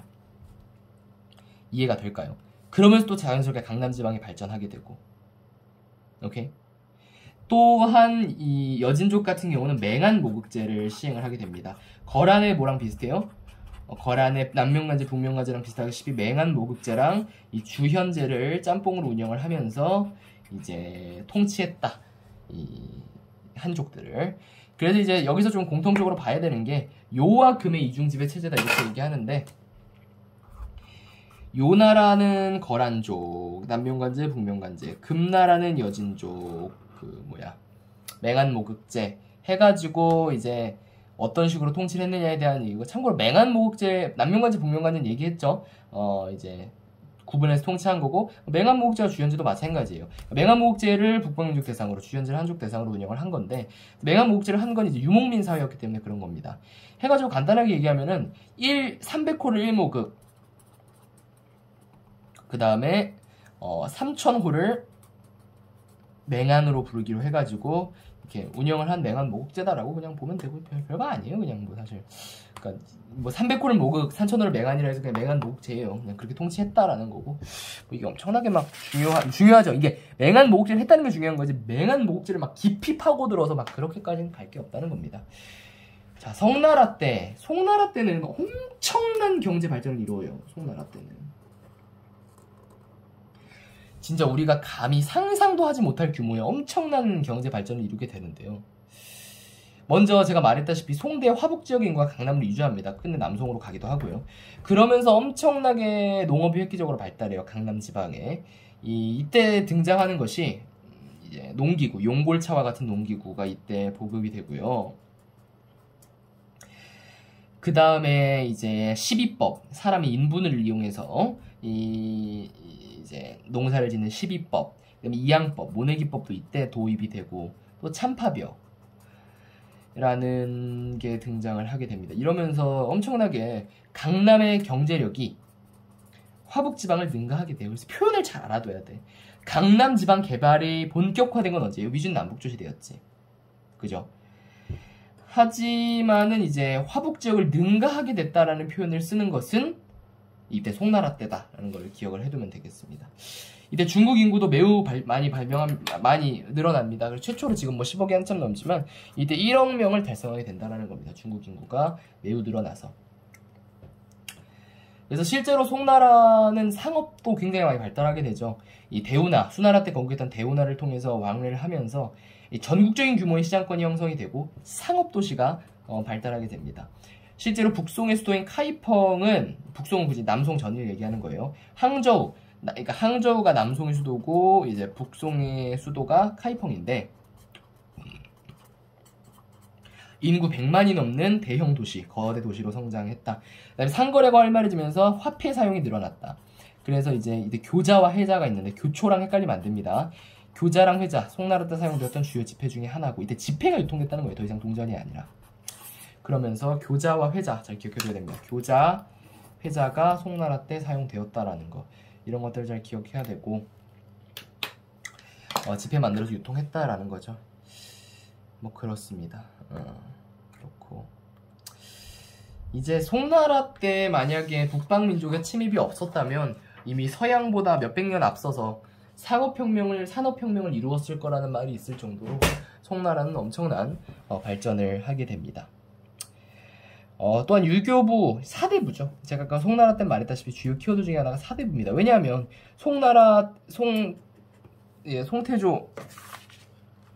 송태조의 문치주의 정책, 조광인의 문치주의 정책으로 인해서 굉장히 많은 사대부들이 이렇게 성장을 하게 되고, 이때 드디어 주희가 성리학을 집대성한다. 이때 일어난 일이다까지도 기억을 해두면 되겠습니다. 우주의 원리와 심성 탐구에 집중하였으며 유교 윤리를 바탕으로 군심 부장을 지켜야 할 도리와 대의 명분을 중시하였다. 당연한 거고요. 화이론, 이때 당시 화이도, 나중에 세계지리 선택하는 사람들은 알겠지만 화이론이 이때 나옵니다.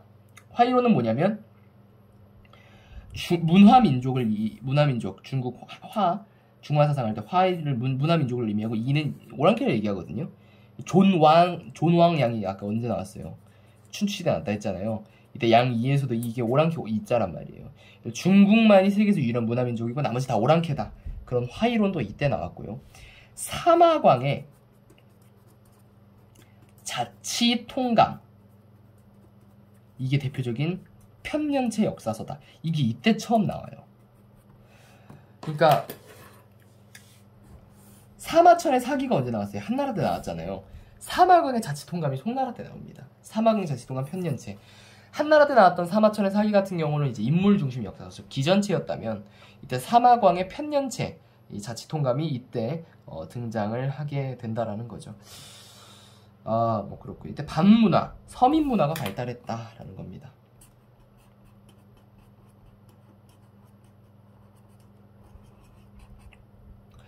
가 발달하게 되고요. 맹원로의 동경몽하로, 그 다음에 장택단의 청명상하도, 이런 것들 그냥 지나가면서 알아두고, 어쨌든 핵심은 뭐다? 서민문화가 발달했다라는 거. 밤에 약간 뭐 오락 즐기고 서커스하고 뭐 이런 것들 다 송나라 때 서민들이 즐겼던 문화다. 그리고 나서 또 송나라에는 화약, 나침반, 인쇄술 등이 많이들 제작이 되었다라는 거죠. 화약, 나침반, 인쇄술. 굉장히 중요한 그런 개념들이죠. 화약, 나침반, 인쇄술. 그냥 무지하게 뭐 많이 만들고 뭐 많이 발전하고 뭐 화약, 나침반, 인쇄술. 그러니까 중국 4대 발명품 중에서 3대가 이때 나와요. 그만큼 송나라가 엄청나게 발전한 국가였다는 것을 알 수 있게 해주는 대목입니다. 그 다음 4대 발명품인데 하나는 뭡니까? 체륜의 제지술. 언제? 한나라 때. 한나라 때 있었던 체륜의 제지술. 뭐 그렇습니다.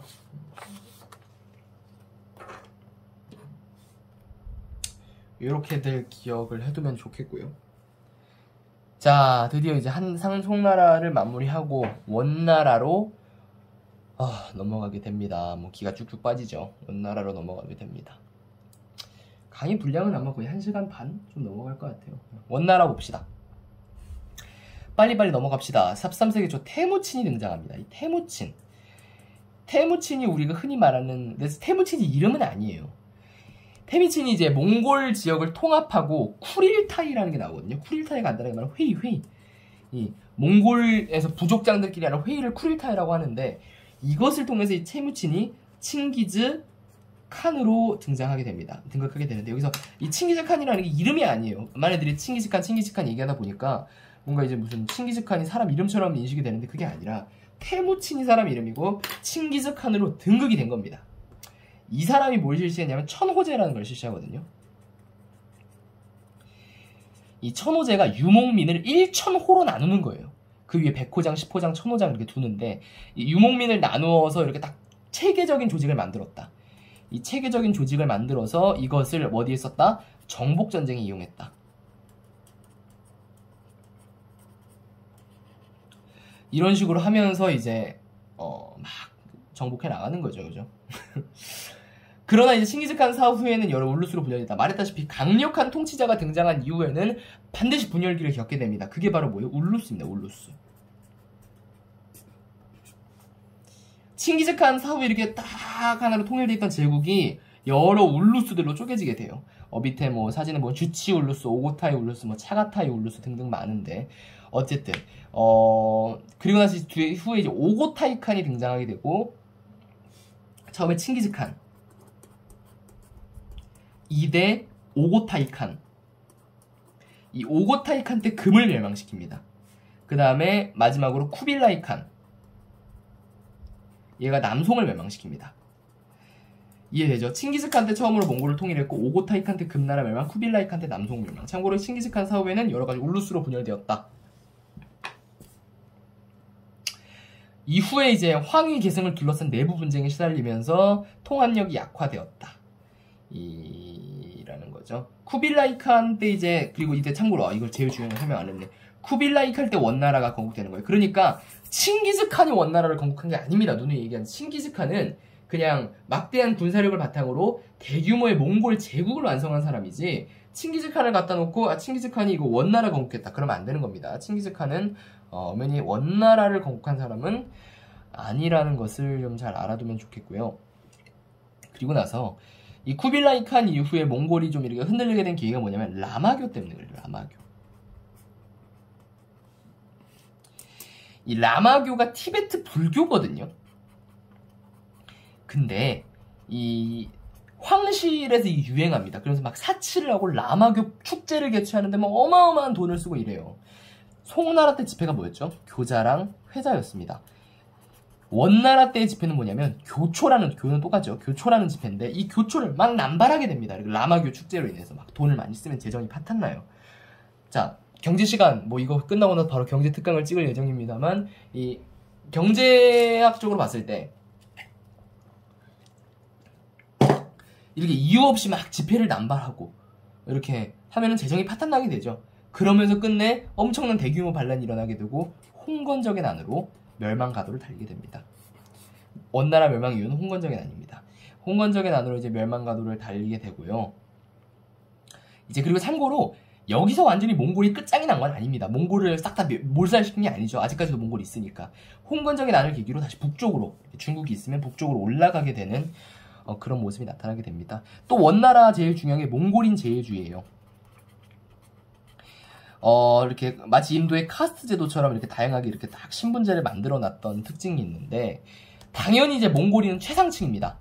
몽골인이 최상층이고 살짝 써보면 맨 위에가 몽골인, 그 다음에 정치, 흔히 행정 뭐 이런 거 몽골인이 다 담당하고 생목인, 이게 외국인들입니다. 이슬람 상인들. 외국인들은 이제 주로 이제 상업이나 회계 뭐 이런 것들을 하고요. 그 다음에 한인과 남인은 피지배층입니다. 지배를 당하는 사람. 그러면서도 남송 지배하에 있었던 한족인 남인, 즉 남송 지배하에 있었던 한족이 가장 큰 차별을 받았다.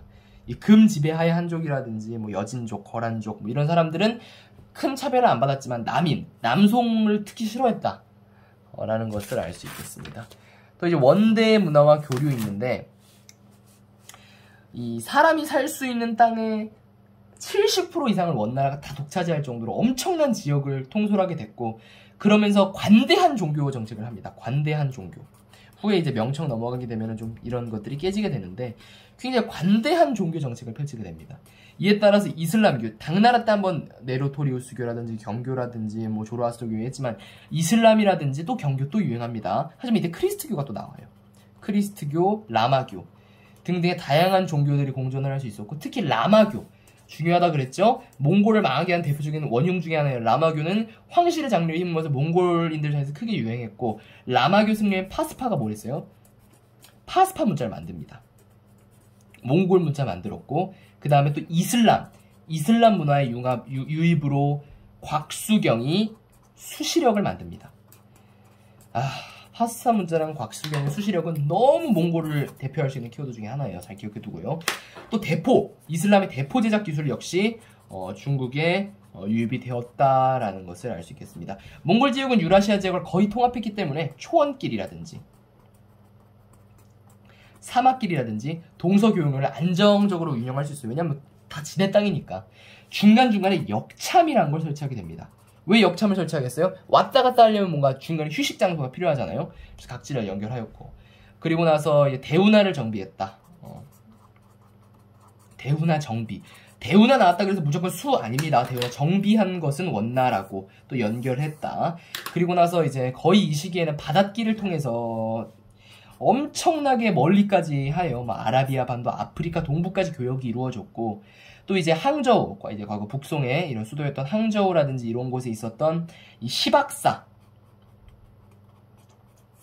C 박사라고 기억하면 쉽다 그랬어요. 시박사가 대외 무역 사무를 담당했다라는 겁니다. 시박사가 무역 사업을 담당, 원나라 때. 그 다음에 교초 남발했다 나왔죠. 교자, 회자, 송나라랑 구별하고, 설마 이제 오수전, 한나라나 발량전, 진나라랑 헷갈리진 않겠죠. 교초를 남발했던 교초도 많이 사용되었다라는 겁니다. 오케이. 마르코 폴로의 동방견문록 있는데 굳이 다루지 않겠습니다. 이제 드디어 중국사의 원나라까지 역참이라든지 파스파 문자, 수시력, 원나라 대표할 수 있는 키워드들 좀 잘 알아뒀고요. 이제 드디어 마지막 명청 시대입니다. 어떻게 보면 이제 명천 함께 공부하기도 합니다. 그래서 사실 이게 세계사의 메인은 서양사거든요. 전 지금까지 항상 드는 의문이 도대체 왜 세계사 교육과정상 중국사를 앞에 배치했을까가 전 아직까지도 큰 의문입니다. 서양사, 세계사의 메인은 사실 부정할 수 없이 서양이거든요. 근데 왜 굳이 그랬는지 모르겠어요.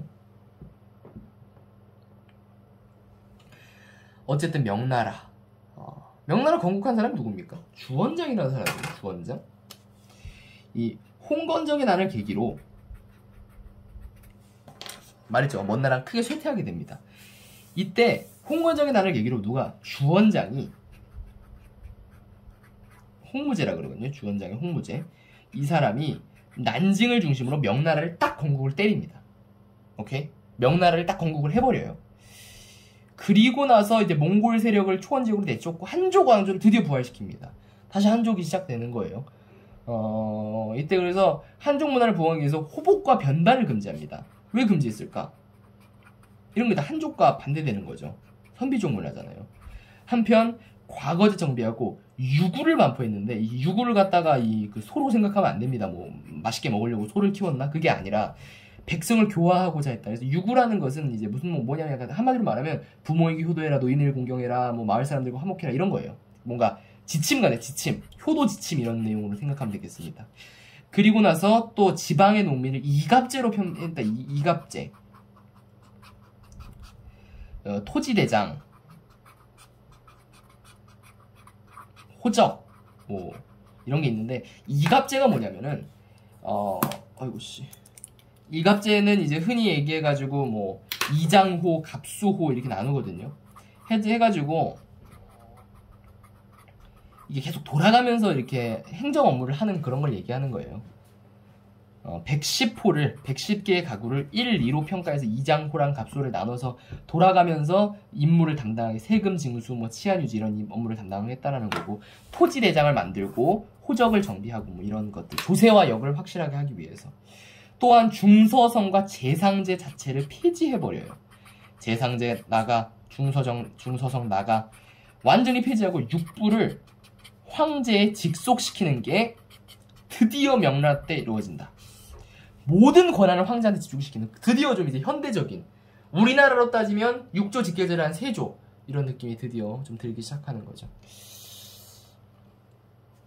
다음으로 이제 영락제가 이제 명나라 처음에 홍무제입니다. 명나라에 처음 등장했던 인물이 이제 처음 태조가 주원장 홍무제고 그 이후에 영락제인데 현재 중국의 수도가 베이징이죠. 영락제 때 자금성을 건설한다. 자금성. 성이 지금까지 뭐 아반궁 제하면 안 나왔던 것 같아요. 중국에서 자금성을 건설하고 수도를 베이징으로 천도한다. 이거 잘 기억해두면 되겠습니다. 명의 전성기를 이룩했고 제상제 폐지가 있었잖아요. 제상제를 폐지했잖아요. 홍무제가. 그러니까 영락제가 어떻게 해요? 이걸 보완해야 될 거 아니에요. 지가 다 할 수 없잖아. 황제 혼자. 내각대학사를 설치합니다. 내각대학사 너무 중요해요. 내각대학사 영락제 명. 내각대학사 영락제 명. 이 내각대학사라는 것은 황제를 상당 부분 이렇게 보좌하는 역할을 수행하는 내각대학사라는 녀석을 설치한다라는 겁니다. 그리고 나서는 대외적으로는 팽창 정책을 실시하여 몽골을 물리치고 왜구를 토벌하였다라는 거고요. 아주 힘드네요. 자, 대외적으로는 팽창 정책을 실시하여 이제 몽골을 무너뜨리고 왜구를 토벌하였으며 베트남을 점령하였다. 뭐 이렇게 얘기하는데 몽골. 그러니까 이거를 뭘 하는데 잠깐만 갑자기 생각이 안 나. 북로남해라 합니다. 명나라 때 이제 괴롭혔던 게 북로남해예요. 그래서 이제 북쪽에는 오랑캐, 로, 몽골이, 남쪽에는 왜구에서 북로남해를 토벌했다라는 게 나오면 되고요. 또 정화의 원정, 와, 또 베트남 점령. 베트남 그 뭐야? 저기 어디 나왔더라? 진나라 때 한번 진시황 때 한번 나왔죠. 또 나옵니다. 베트남 명나라 때. 또 정화. 정화는 환관인데 이 정화를 대규모 항해를 보냅니다. 정화의 원정이라 그래요. 정화를 대규모 항해를 떠나가지고 뭘 시도했냐면 이거 뭐 점령하고 이게 아니라 정화의 원정이 가진 의미는 뭐다? 조공 책봉 체제를 확립하기 위해서 정화의 원정을 했다. 이때 당시 정화의 원정에 사용됐던 배 크기가 거의 뭐 지금 월드컵 경기장만 했대요. 그런 배를 가지고 가가지고 했다. 그래서 북로남해, 북로남해랑 키워드는 무조건 명나라 영락제다라는 거 기억해두면 되겠고요. 그리고 나서 이후에 이제 왜구가 자주 하고 북로남해가 시끌벅적해지고 환관이 득세하고 환관 득세하면 나라 망합니다. 그 다음에 명말기 이갑제 말했죠. 이갑제 홍무제가 실시했던 이갑제가 무너지고 그래서 내각대학사 장거정이 나라가 힘들어지니까 내각대학사 제가 말했죠. 영락제가 설치된 내각대학사 이 장거정이 일조편법을 전국적으로 확진합니다. 일조편법. 일조편법이라는 것은 뭐냐면 지세와 정세를 뭐 은으로 납부한다. 그 정도만 기억하면 되겠습니다. 일조편법을 했으나 국력이 회복되지 못했고 여진과의 전쟁, 임진왜란 등으로 인해서 국가 부담이 가중되자 세금을 무지하게 때리기 시작했고 이 결과로 농민 반란이 일어나면서 이자성의 난으로 멸망한다. 이자성의 난으로 멸망가도를 달리게 된다. 이자성의 난으로 멸망가도를 달리게 된다. 이자성의 난으로 멸망가도를 달리게 된다.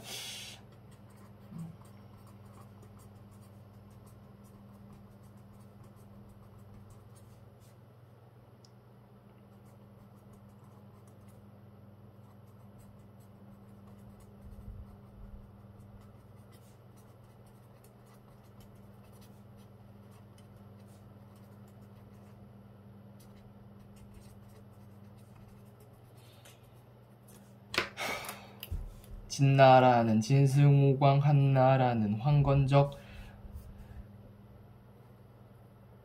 당나라는 절도사 주전충, 그 다음에 송나라는 원나라한테 두들겨 맞고 원나라는 저기 홍건적의 난으로 멸망하고 명나라는 이자성의 난으로 멸망하고 이런 식으로 뭐 때문에 왜 망했는지도 잘 기억해두면 좋겠습니다. 그거 하려고 살짝 그려봤고요.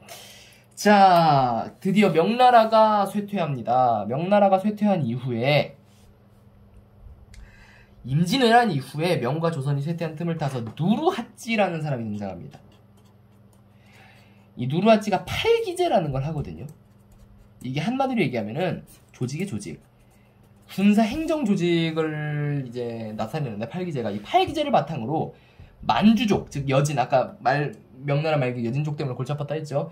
여진족을 완전히 통일해버리고 이제 이렇게 후금을 세우게 됩니다. 청나라 들어가는 거예요.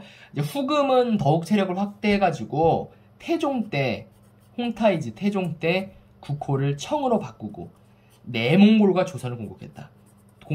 내몽골과 조선을 공격했다. 이때 당시 공격당했던 조선의 시기가 병자호란 시기겠죠. 이때 순치제 때, 태종 기억하고 순치제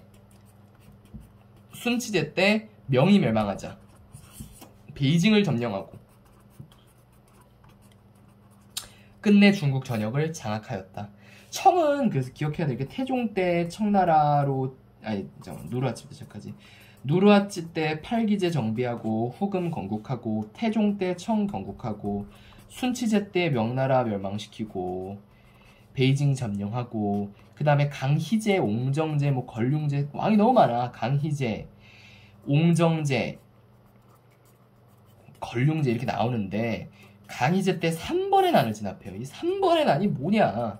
그렇다면 강희제 때 3번의 난을 진압하게 되는데 3번의 난이란 청에 항복한 뒤 번왕에 봉해진 3번의 세력이라고 명예장수였어요. 명예장수. 한마디로 배신자지. 명예장수인데 청나라에 항복한 사람입니다. 근데 비겁한 사람이라 청나라의 입장에서 공신이 되죠. 이 사람한테 뭔가 이게 뭔가 혜택을 줬는데 이걸로 인해서 국력이 약간 위협될 거라고 생각한 강희제가 이제 번을 취소해버려요. 네 공을 없애겠다. 열받죠? 반란 일으킨 게 3번은 아닙니다. 그리고 나서 또 강희제 때 네르친스크 조약을 강희제 때 체결하게 되죠. 네르친스크 조약. 강희제 때 네르친스크 조약을 체결한다도 알아둬야 됩니다. 강희제 때 네르친스크 조약. 그리고 나서 외몽골과 티베트를 복속시켰다. 이 외몽골도 마찬가지로 몽골입니다. 그 다음에 옹정제 때는 군기처를 설치했다. 군기처를 설치해가지고 모든 정책의 결정권을 황제에게 집중시켰다. 옹정제 군기처. 걸륭제 때 청나라 역사상 최대의 영토를 확보했다. 라는 거를 기억하면 되고요. 이때 말기서부터 걸륭제를 끝으로 농지가 부족하면서 막 여러 사회 문제가 나타났고, 이제 후에 이제 마지막으로 백년교의 난. 이 백년교가 어떻게 보면 종교거든요. 이 백년교의 난이 일어나면서 청나라는 쇠락의 길을 걷게 된다. 까지 정리를 하면 되겠습니다. 이제 얼마 안 남았어요. 다 거의 했고, 이 청나라는 융합정책을 펼친 나라예요. 되게 좀 특이하죠. 청나라는 중국을 지배하기 위한 융합정책을 했는데 만주족을 우위를 전제, 만주족이 항상 높아요. 군현제를 통해서 한족을 직접 지배하고 이 소수 민족은 토착 지배자라고 하는 간접 지배. 그래서 군현제를 통해서 한족은 직접 지배를 합니다. 하지만 제가 아까 얘기했다시피 몽골, 외몽골 복속시켰다는 얘기 나왔죠. 이런 데를 향해서는 간접 지배를 실시했다는 겁니다. 이런 데를 직접 지배할 수 있겠죠. 하지만 이런 데를 직접 지배하게 되면 좀 힘들기도 하고 반란이 일어날 위험도 있고 하다 보니까 이런 데 같은 경우는 간접 지배를 활용했다라는 그런 것을 알아두면 되겠습니다. 또 만주 문자를 만들긴 해요. 또 이제 기억해야 될 게 만주 문자를 만들긴 하는데 만주 문자뿐만 아니라 한자, 몽골어, 티베트어 등 다양한 언어를 이렇게 사용할 수 있게 하는 공용으로 포용 정책을 펼칩니다. 그리고 나서 또 조선 말했죠. 병자호란, 베트남 이런 주변 나라들에게 조공 책봉 관계를 철저하게 맺습니다. 우리나라랑도 형제관계 맺고 나중에 군신관계 맺고 하죠. 그것 때문에 막 병자호란 일어나고 하잖아요. 이러면서 동아시아 질서를 주도하게 됩니다. 청은 중국을 통치하면서 가장 대령 세력이 한족 아니야, 한족. 한족에게는 강압책도 쓰고 회유책도 동시에 써요. 강압적으로 확 조일 때도 있지만 회유책으로 풀어질 때도 있는 이런 식으로 하게 되는데 이 만주족을 비난하거나 오랑키로 여기는 서적은 다 금지합니다. 그걸 바로 문자의 옥이라 그래요. 문자를 옥에 가둔다고 생각하면 합니다. 이게 바로 강압책의 일종이겠죠. 하지만 무유교 문화를 존중해서 과거제는 그대로 이상하게 시행합니다. 과거제는 그대로 실행을 하고 이제 중요 관직에 만주족과 한족을 함께 임명하는 만한변용제, 아주 중요합니다. 만한변용제를 시행한다라는 겁니다. 또 신사층의 특권을 인정하여 사회 안정을 꾀했으며 뭐 사고전서를 간행하는 등. 사고전서가 뭐냐 했더니 이전에 편찬된 책을 분류하는 거예요. 사고전서 4개로 분류합니다. 해가지고 편찬하는 사고전서를 간행하는 등 대규모 편찬 사업을 벌여서 한족의 문화는 보존해주고 청왕조 비판은 통제. 이 말이 제일 중요해요. 한족의 문화는 보존하되 청왕조를 향한 비판은 통제하려고 했다. 이렇게 좀 기억을 하면 되겠습니다. 그리고 나서 또 하나 또 중요한 것 중에 하나가 만주족의 변발과 이런 호복을 강요하기도 해요. 이런 건 강압적 일종이죠. 변발과 호복을 강요하기도 하는 그런 이런 호복 강요한다. 이상하게 효문제 생각나지 않습니까? 유진남북조 시대 때 그 사람은 오히려 이런 걸 금지했죠. 다음 신사층이라는 말이 등장하게 되는데 거의 다 나갔다. 신사라는 계급이 등장하게 됩니다. 뭐 야수꾼이 신사할 때 그 신사는 아니고요. 이 명대에는 과거를 볼 수 있는 자격을 이제 이 학생과 졸업생으로 한정하여서 학교제도와 과거제도를 결합했다라고 나오는데 이런 과정에서 발달하는 게 신사예요. 신사. 그래서 신사는 전현직 관리를 포함하여서 졸업생, 학생 등등의 관직에 나갈 수 있는 자격을 가진 계층입니다. 신사. 그냥 뭐 지식인이라고 생각하면 됩니다. 간단하게. 그러나 과거 응시자가 증가하면서 과거 시험의 경쟁이 치열해지자 관직 진출을 포기하고 백성교화, 치안유지, 공사를 향촌에서 그냥 하려는 신사가 늘어났습니다. 그러니까 신사도 무조건 관직에 진출해야겠다가 아니라 이런 식으로 향촌 사회에서 이런 것들에 참여하려고 하는 그런 신사들도 상당히 많이 늘어났다. 라는 겁니다. 힘드네요.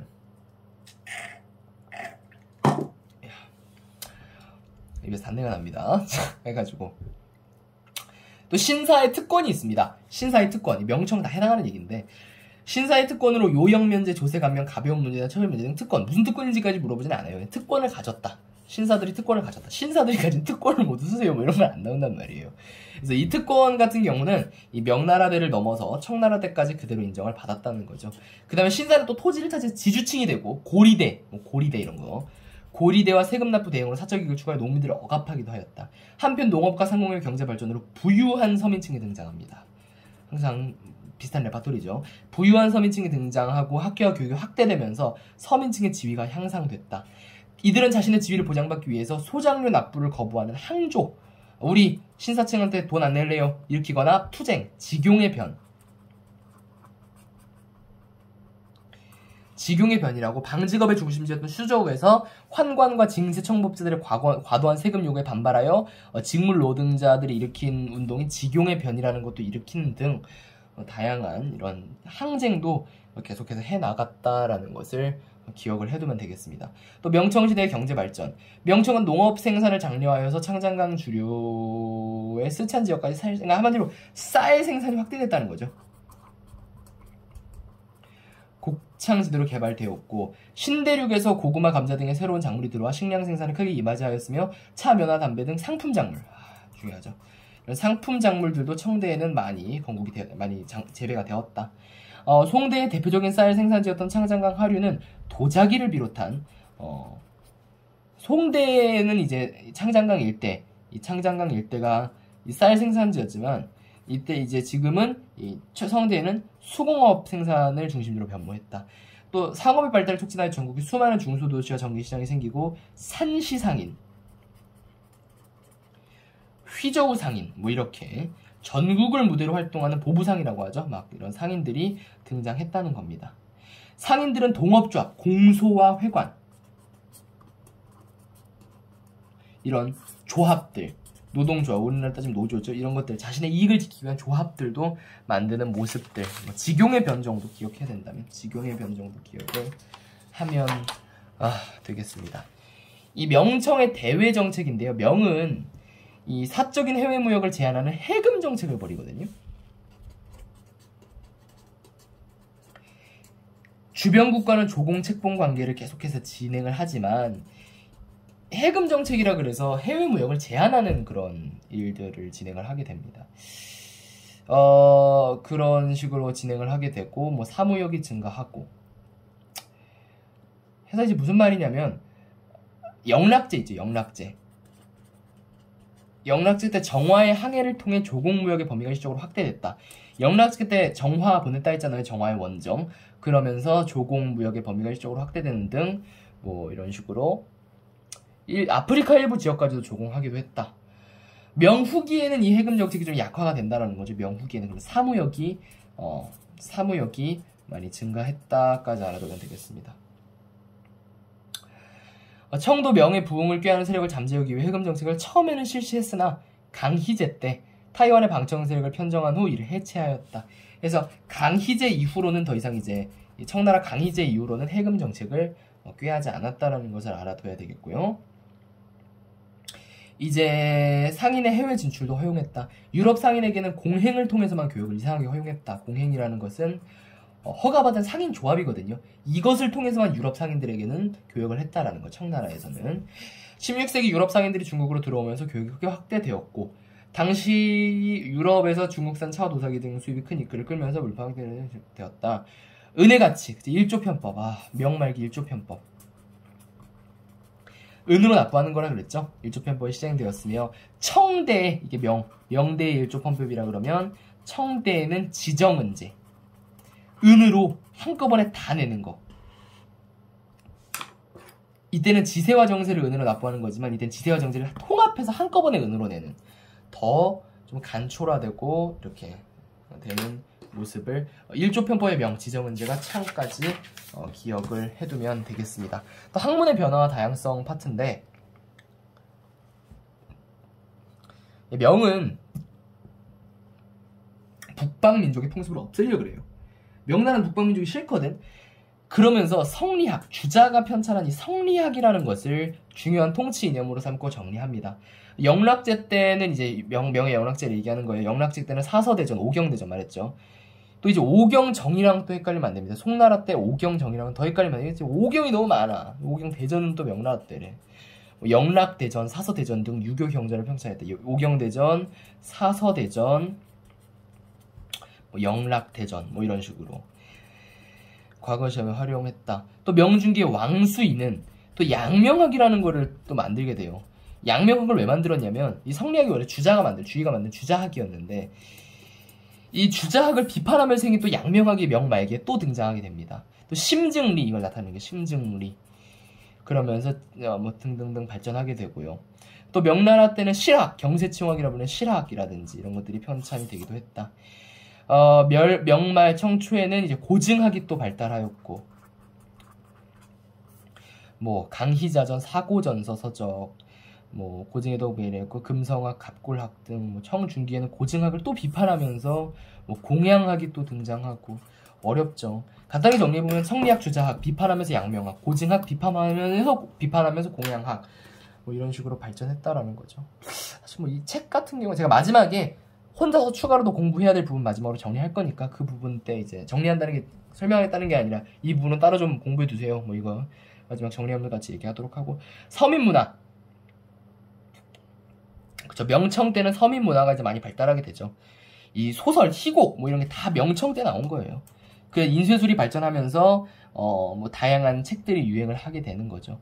그러면서 종합예술연극, 경극 이런 것도 이때 최초로 유행을 하게 된다. 이러면서 명청이 끝납니다. 마지막 문화인데, 이제 이번 강의를 좀 마무리할 건데, 마무리를 하면서 일단은 많이 봤죠. 힘들었어요. 상당히 힘들었는데, 좀 기억해야 될 게 그겁니다. 추가로 공부해야 될 거 얘기할게요. 몇 가지 약간 박스, 교과서 내 이렇게 박스에 들어있는 이런 무슨 특정 제도라든지 이런 것들 따로 공부해야 됩니다. 그리고 나서 문화 파트, 책 이름, 혹은 문화 이름 위주로 이런 것들만 공부합시다. 이거 두 개만 따로 정리하고, 또 명청, 명과 청 파트는 좀 복잡하니까는 왕별, 명청, 왕별로 이 왕은 무슨 일 했고 저 왕은 무슨 일 했고 이 정도만 알아둡시다. 왕 순서 이 정도만 마지막으로 시험 치기 전에 공부하면 이 강의만 다 소화해낼 수 있다 그러면은 시험 보는데 큰 무리는 없을 것이다. 이상 마무리하겠습니다. 감사합니다.